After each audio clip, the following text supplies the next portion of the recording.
in terms of the decision between a system like contraction and convergence and a system like Kyoto 2, I think the key thing to bear in mind is that there's every reason to believe that both systems could more or less potentially work and would be outcomes from the Copenhagen summit were they amazingly to be agreed upon, which would be more or less acceptable.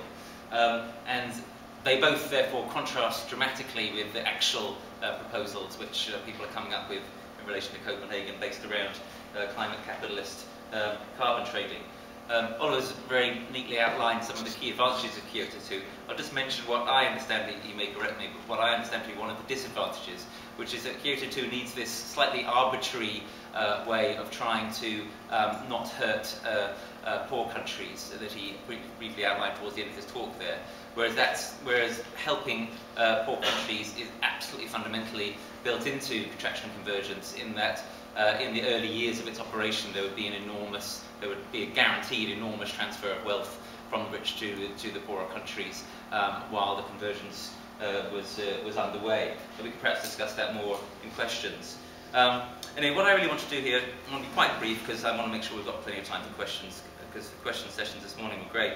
I want to do two things really. First, I want to make a point about a sort of political communications point about this term, climate justice, which is that I think that we need to be very careful in our use of this term, that we don't give people the impression that what we're fundamentally interested in is the climate, or even worse, the environment. As George Marshall quite rightly says, if we talk about the environment, we instantly turn most people off. What we need to do is get people to understand that this isn't just about something out there and trees and bunnies and stuff like that. What it's about is food security, and what it's about is our health. What it's about is a decent future for our kids. What it's about is our survival.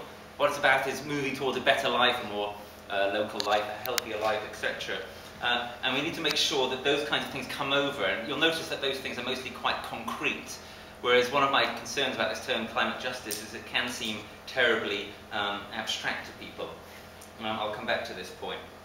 Secondly, among ourselves, as it were, moving away from the kind of political communications way of thinking, which as a green practicing politician I sometimes naturally find myself thinking in, is climate justice the right way for us to be thinking about what we're trying to achieve? And is it the idea which in the long run we want everyone to buy into?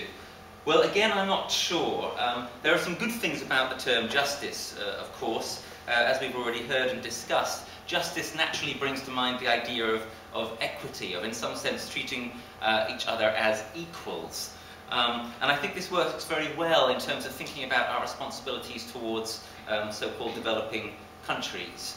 I think one of the things which is implicit in what Oliver said, rightly so, is that one of the things we should really be doing with ideas around climate justice is getting people to question the very idea of development, which we've been taught, of sustainable development, which we've been taught to accept. And I think this idea has to be put into question to some extent. But insofar as that idea has anything good for it, I think the idea of justice and of treating each other as equals has something right about it and works quite well in terms of thinking about the poorer people of the world. But does it work so well in terms of thinking about people in the future? And that's where I'm a lot more sceptical. It seems to me that fundamentally the idea of justice is an idea which we can apply, that it makes sense to apply among people who we can more or less see. People who we can agree with, disagree with, negotiate with, like in a court of law, like in a parliament. And if we're thinking about trying to treat future people as our equals, and by the way, if anyone wants to call themselves a socialist, it seems to me absolutely essential that they treat future people as their equals, as our equals. It's a complete nonsense to say, you know, I'm a socialist, so I believe in lots of industrial growth so that everyone in the world can have the same standard of living that we have, if the consequence of that is going to be that future people get absolutely shat on, and that's not treating people as equals. And if socialism is about treating people as equals, then you can't be a socialist in that sense anymore. You have to be an eco-socialist. But insofar as we're trying to think about future people as our equals, does it really work if we think about them in anything like the same kind of way that we think about people as our equals in a court of law or in an election or something like that? And it seems to me that it actually doesn't really, that it breaks down in some important ways. And I want to give one sort of metaphorical example of this. If if you have a very young child, is it the right way to handle your relationship with that child?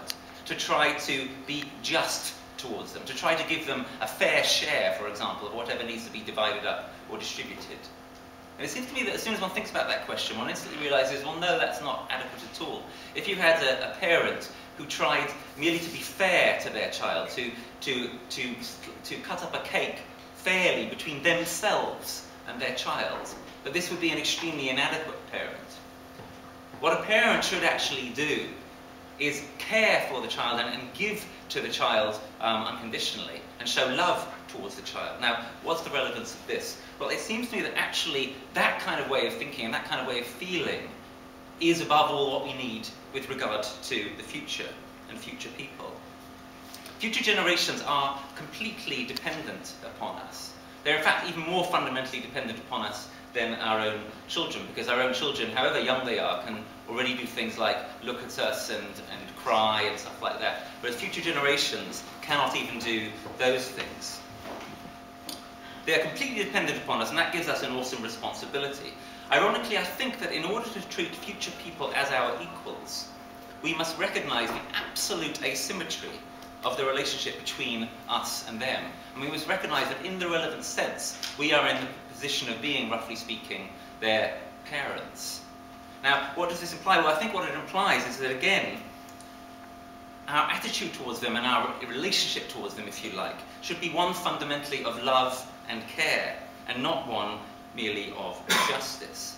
In terms of our concern for future people and, for that matter, for future and present non-human animals, I think we need to reach deeply into our emotionality and come up with something much more concrete as a way of relating to those people and other creatures than the idea of justice, including the idea of climate justice. In other words, what I'm trying to say is that I think the idea of climate justice, though it may be adequate in terms of how to pitch our relationship with people in developing countries, is not adequate when it comes to thinking about how we ought to relate to the people who are most abjectly dependent upon us, who, if we get things wrong in the next 10 or 20 years, will have completely miserable lives, or indeed, in many cases, not even exist at all.